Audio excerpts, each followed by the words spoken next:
Oui, la convention a été signée la semaine dernière. Donc maintenant, on doit, nous, faire un plan régional des aires marines protégées. Ah, d'accord. Savoir, il y a dans l'air un parc marin sur le Cap Corse, sur la côte ouest du Cap Corse. Bon, voilà, on va étendre Scande, là sur Galère. Mais donc, dans chaque zone qui est une aire marine protégée, il n'y a pas le même degré d'interdiction. Voilà. Mais ça, ce sera établi. Voilà. Ce ne sera pas un sanctuaire. On ne va pas faire de la Corse un sanctuaire. Ça, c'est...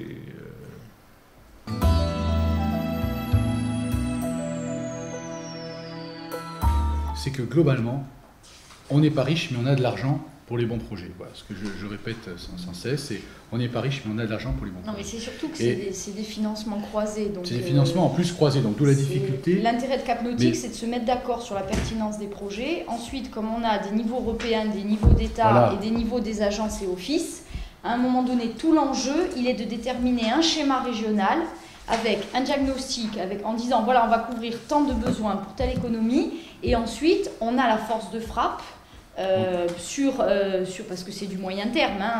On commence aujourd'hui, ce ne sera pas fini, à mon avis, il faut voir, à mon avis, c'est l'aube des 8-10 ans, un projet comme ça. On a la force de frappe, y compris européenne, pour répondre aux projets pertinents. On a beaucoup de crédits européens, le préfet, le président Jacob, et le SGAC encore hier dans une réunion que nous tenions sur le grand emprunt national, ensemble, rappeler que, et nous aurons d'ici un mois un comité de suivi PO-FEDER, nous n'avons pas consommé nos crédits européens. Donc tout le paradoxe, c'est que nous fourmillons de projets et nous ne consommons pas, si on caricature un peu, suffisamment en tout cas, nos crédits européens. On ne caricature pas, à mi-parcours, moi j'en suis à 10%.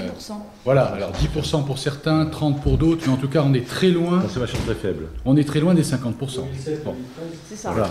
Donc ça veut dire que si on n'agit pas, et si on ne met pas en place les leviers dont parlait Vanina, c'est-à-dire qu'effectivement le financement il n'est pas qu'européen, il est croisé. Il est croisé. Donc il y a la région, il y a l'État, il y a l'Europe. Mais là où vous allez investir 1, si vous vous débrouillez bien, vous allez récupérer 5 à l'arrivée. D'où effectivement une force de frappe qui est considérable. Les outils financiers, je parle de ça parce que on a un comité des financeurs, c'est important. Tout projet, notamment privé, mais ça peut même être valable sur le... Je veux dire, Jean-Tom a le sur le domaine public. Aujourd'hui, nous avons des outils financiers sur la plateforme Corse Financement qui sont dotés de sommes importantes, de fonds financiers importants, de plusieurs millions d'euros. Nous avons un FRIDEC de 10 millions. On a un FRIDEC, on a, avec la CADEC, on a donc des outils qui ne demandent qu'à aider, encore une fois, les bons projets. Il ne s'agit pas de donner à l'aveuglette comme on a peut-être pu faire en un temps ancien.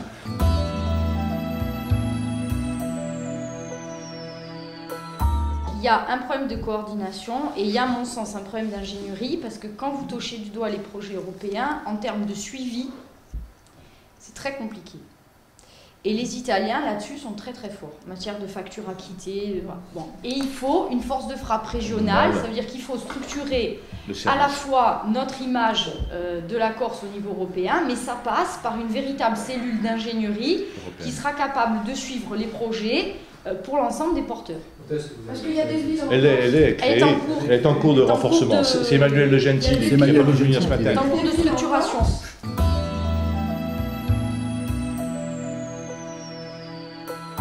Oui, alors, il y a de la création ex nihilo et il y a de l'extension, encore une fois en fonction des projets. Mais là, ce qu'il est important de souligner, c'est que quand on touche au port de plaisance, au mouillage organisé, il ne faut pas oublier que ce sont des activités qui sont rentables.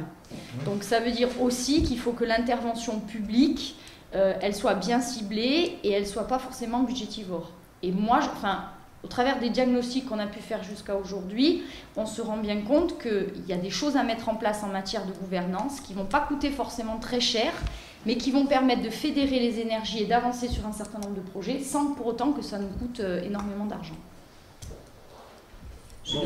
Mon rêve, un port de plaisance à Alère, il y a le port de plaisance de Corté à Alère.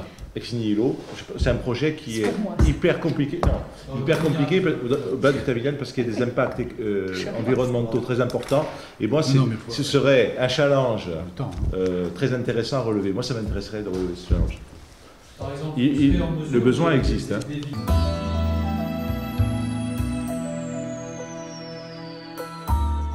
Mais nous avons, je crois effectivement qu'il faut, il faut mettre en œuvre des liens avec le pôle de compétitivité. De manière générale, nous sommes aujourd'hui présents au sein du pôle de compétitivité Cap Énergie, mais il faut qu'on arrive à les pôles, au départ, si vous voulez, étaient censés travailler à l'intérieur d'un espace, d'un territoire.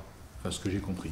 C'est-à-dire que nous avions, pas qu'à Corse par exemple, mais c'était le seul pôle de compétitivité dans lequel nous étions inscrits. Ce qui nous interdisait de collaborer avec les pôles, les nombreux pôles continentaux que nous avons. Bon. Or aujourd'hui, apparemment, la réglementation a évolué, et aujourd'hui, les pôles peuvent essaimer, ou en tout cas peuvent nouer un certain nombre de relations, de partenariats avec des régions extérieures au pôle.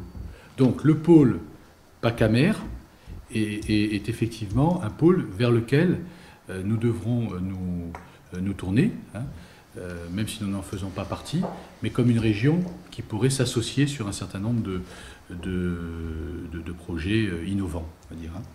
Sachant que sur le tourisme, c'est déjà fait. Nous avons créé une commission, enfin un projet, la création d'une commission commune pour travailler ensemble sur les problématiques.